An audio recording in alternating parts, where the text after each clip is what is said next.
अंकिता जी के पास आ रहा हूँ।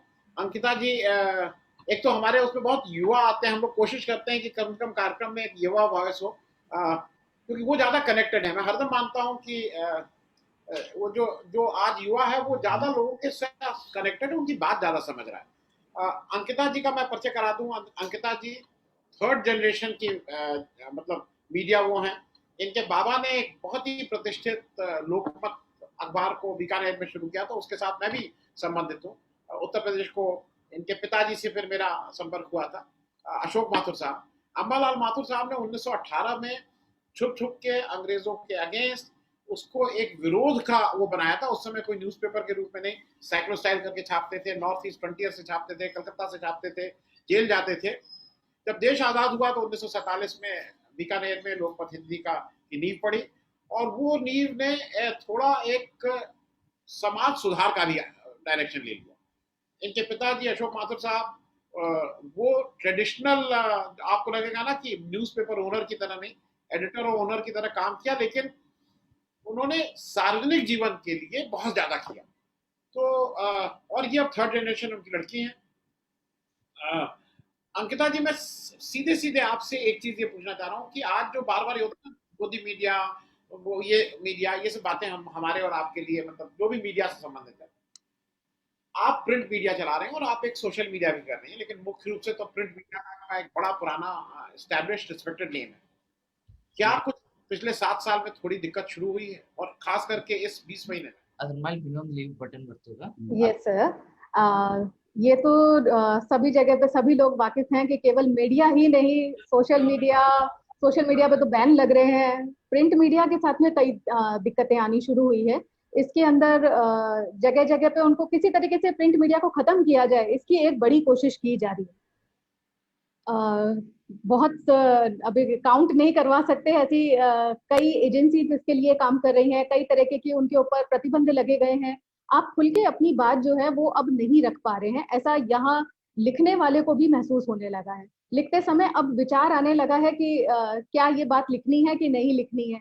सेंसरशिप एक अलग तरीके से, आपके जैसे इमरजेंसी के टाइम पे बहुत डिक्लेयर था कि भाई सेंसरशिप लगेगी, ये एक छुपी हुई सी अनडिक्लेयर्ड इमरजेंसी सी सिचुएशन जो है वो लोग महसूस कर रहे हैं कि खुल के हम अपनी बात जो है वो नहीं कह पा रहे।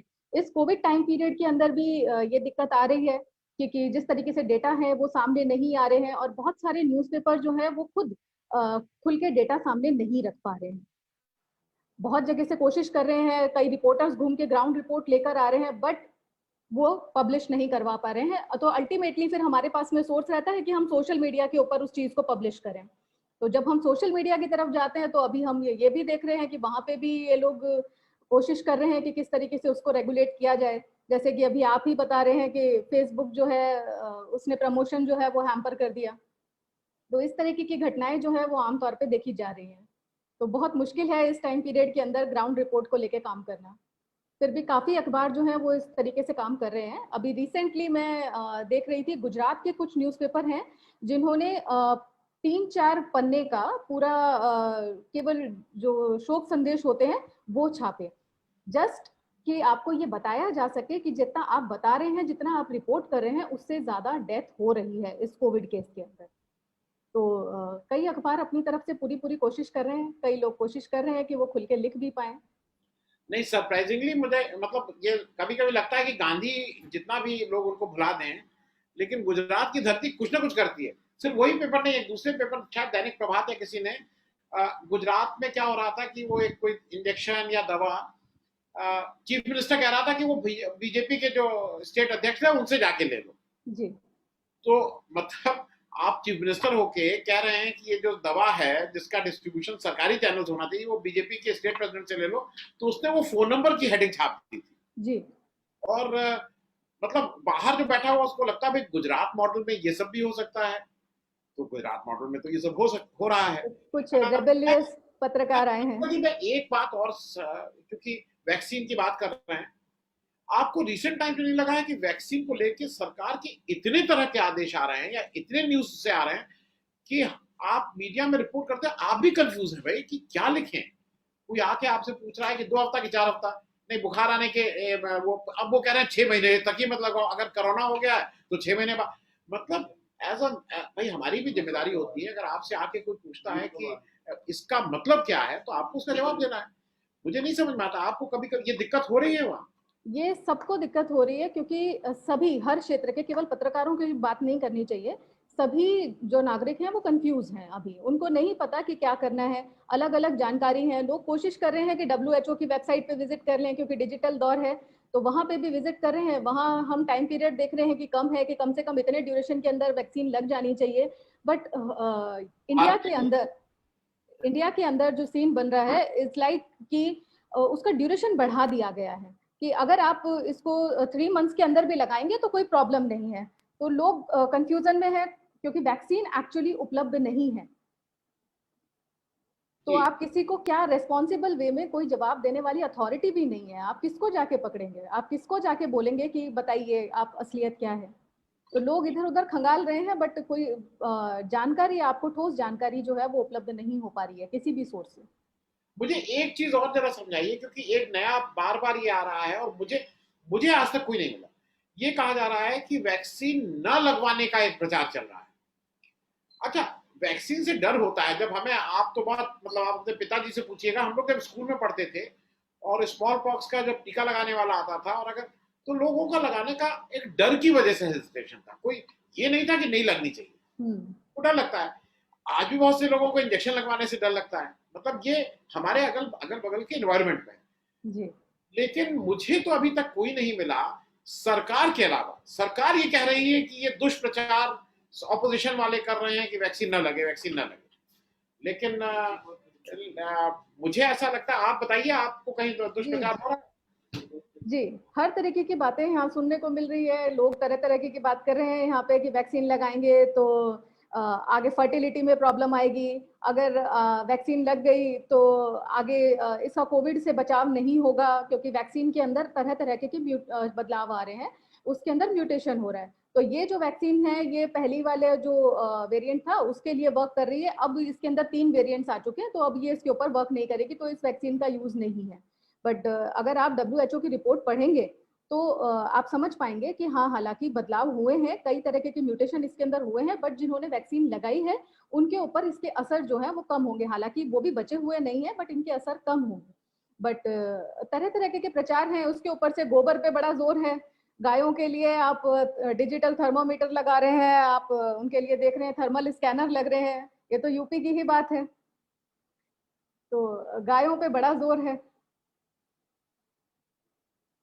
समझना चाहूंगा, देखिए उत्तर प्रदेश में क्या हो रहा है कि यहाँ 3-4 जो बड़े, मैं उत्तर प्रदेश की बात कर रहा हूँ, आप राजस्थान का जरा बताइएगा। वो एक प्रेस कॉन्फ्रेंस करते हैं और वो प्रेस कॉन्फ्रेंस बड़े अधिकारी जो हैं, शीर्षस्थ, जो बड़े से ज्यादा, जो मुख्यमंत्री के ज्यादा विश्वास पात्र हैं, जिनको ये माना जाता है कि ये लोग भाई पावर सेंटर है, वो 2-3 अधिकारी हैं जो ये करते हैं।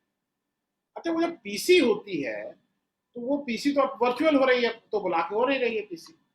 मुझे एक चीज समझ में अभी भी नहीं आती है कि अगर आप पीसी कर रहे हैं और जिसमें आप वर्चुअल कर रहे हैं, तो उसका लिंक आप सारे पत्रकारों को भेज दीजिए। मतलब आप उसमें गिने चुने कि नहीं, हम सिर्फ एडिटर से बात करेंगे, आप सबसे बात करिए। अच्छा, ये तो आपका प्रेरोगेटिव है। अभी मेरे पास यहाँ इस समय कम से कम 1000 वो आए हुए हैं मैसेजेस। तो ये तो मेरा मन है ना कि मैं किसका प्रश्न लूंगा, किसका प्रश्न नहीं लूंगा। जैसे एक साहब कह रहे हैं, भाई एक ओम प्रकाश जी हैं, वेलविशर हैं, वो कह रहे हैं कि भाई लंच के लिए आधे घंटे का ब्रेक ले लीजिए। इसकी ब्यूटी ही यह है कि उससे चलना है। और मैं, आप मतलब ओम प्रकाश जी, आपको बता दूं, ऐसा नहीं कि मैं हवा और पानी पी के रह रहा हूँ, बीच में कैमरा ऑफ करता हूँ। ये अब आपको दिखा भी दूं, ये कुछ घर से आया था, क्या कुछ फल आया था वो खा लिया हूँ, कुछ और आया हुआ है वो सैंडविच खा लूंगा। तो कैमरा ऑफ करके वो सब काम कर ले रहे हैं। तो इसलिए thank you so much for the concern. लेकिन मैं आपसे जो अंकिता जी पूछ रहा हूँ कि ये जैसे हमारा शीर्ष नेतृत्व तो प्रेस कॉन्फ्रेंस करता ही नहीं, वो तो प्रश्न ही नहीं पूछा। लेकिन जो अधिकारी प्रेस कॉन्फ्रेंस कर रहे हैं, उसको तो कम से कम जो भी प्रेस वाला चाहे, मतलब अगर लखनऊ में प्रेस हो रही है तो बलिया और महाराजगंज वाला भी उसको अटेंड तो कर सके ना। प्रश्न आप लीजिए ना लीजिए। राजस्थान में क्या है, आप लोग राजस्थान में प्रेस कॉन्फ्रेंस आप सब लोग अटेंड कर पा रहे हैं? एक्चुअली राजस्थान के अंदर भी कॉन्फ्रेंसेस नहीं हो रही क्योंकि कहने के लिए शायद कुछ है नहीं, बताने के लिए कुछ है नहीं। क्या बताएंगे कि क्या स्थिति है। किस तरीके से उसकी रोकथाम करना है वो भी इनके हाथ में नहीं है। जब शुरुआती दौर के अंदर सेंटर ने तय कर लिया था कि जितना भी वैक्सीनेशन प्रोग्राम या इम्यूनाइजेशन प्रोग्राम या जो भी कुछ मेडिकल से रिलेटेड जो भी कुछ होगा वो सेंटर लीड करेगा, तब आपने स्टेट्स को स्टेक होल्डर रखा नहीं।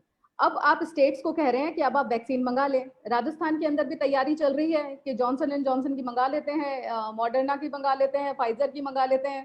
तो वैक्सीन अब स्टेट्स को खुद परचेज करनी है, इनके पास बजट नहीं है, तो बजट को लेके भी तो बोलने के लिए भी कुछ बचा नहीं है। अब यहाँ पे राजनीति जो राजस्थान जैसे स्टेट्स की मैं बात कर रही हूँ, तो राजस्थान जो है वो कांग्रेस शासित प्रदेश है, तो कांग्रेस और बीजेपी ये तो समस्या ही है।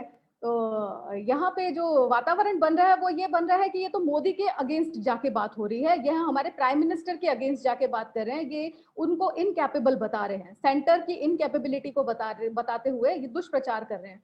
तो ग्राउंड रियलिटी जो है उसको आप किस तरीके से नेग्लेक्ट कर सकते हैं?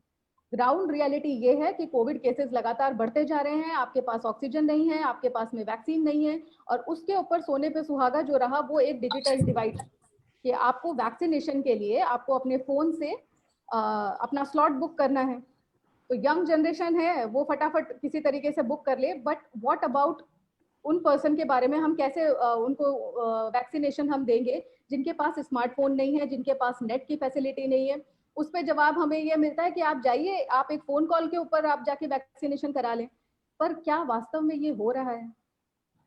तो इसको लेके आप कहीं कंप्लेन नहीं कर सकते और सबका मौन है, कोई किसी भी बारे में कुछ नहीं कहना चाह रहा। अंकिता जी, इसी में एक और सिर्फ यही नहीं है कि देखिए, मैं एक कॉर्पोरेट में काम किया, मैं कंप्यूटर को यूज करता हूँ सुबह से शाम तक, अब मेरा ज्यादा काम इसी पे होता है, लिखाई पढ़ाई वाला खत्म हो गया, अब इसी पे कंप्यूटर पे आप हैं, और मैं अपने को बाकी के मुकाबले मानता हूँ मैं थोड़ा, मुझे कंप्यूटर थोड़ा टेक सेवी, और मेरे जैसे मेरे तमाम जो दोस्त हैं जिन्होंने नौकरी की है, चाहे बैंक में की, चाहे किसी भी सरकारी उसमें की, उसको कंप्यूटर चलाना उसकी मजबूरी थी, क्योंकि उसके बिना उसकी नौकरी चलती नहीं जी, उतना कंप्यूटर चलाना आता है। लेकिन 60 वर्ष के ऊपर वाला जो भी व्यक्ति है, उसमें 100 में 99 लोगों का जो टाइम स्लॉट था उनके बच्चों ने या ग्रैंडसन ने बुक किया जी। उसको कंप्यूटर चलाना आता है, उसको कंप्यूटर पे वो फेसबुक पे बात कर लेता है, वो ये सब कर लेता है, लेकिन स्लॉट बुक कराना बहुत आसान चीज नहीं है।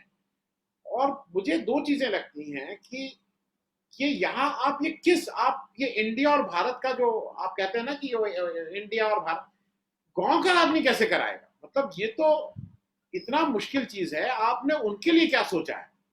क्योंकि मुझे बार बार ये लगता है कि मैं हूं या आप हूं या कोई भी हो, आपके पिताजी बड़ा मूवमेंट चलाते थे, उस आम आदमी के लिए भी तो कुछ सोचना चाहिए कि कुछ ना कुछ तो करें। सब मौन है, अभी कोई किसी के बारे में नहीं सोच रहा है। सब पहली चीज तो ये सोचने किस तरीके से अपनी जान बचाई जाए। अभी खुद ही की जान के ऊपर संकट आया हुआ है। वैक्सीनेशन यहाँ बहुत सारे पत्रकारों की बात करूं तो फ्रंटलाइन वर्कर हैं, उनको भी नहीं मिल पा रहा है। हर तरीके से सब जने कोशिश कर रहे हैं, तो जो पीछे रह गया है तबका, उसके बारे में तो कोई भी नहीं सोच रहा। और इसी का रिजल्ट है कि गांव के अंदर बहुत तेजी से कोविड जो है वो फैल गया है, बहुत डीप पेनिट्रेट कर गया है, और जिसकी रिपोर्ट नहीं की जा रही है, ना वहां पे जांच हो रही है, ना उसको प्रॉपर्ली रिपोर्ट करा जा रहा है, और रोकथाम की तो बात ही दूर की है।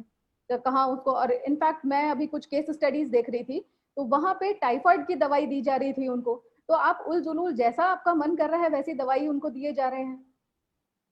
और कुछ केसेस के अंदर ये भी वास्तविकता है कि लोग छुपा रहे हैं कि अगर उनको सर्दी जुकाम है तो उनको डर लग रहा है कि कहीं कोविड कह के अंदर ना बैठा दें, तो लोग छुपा भी रहे हैं। तो स्थिति जो है वो भयावह हो गई है।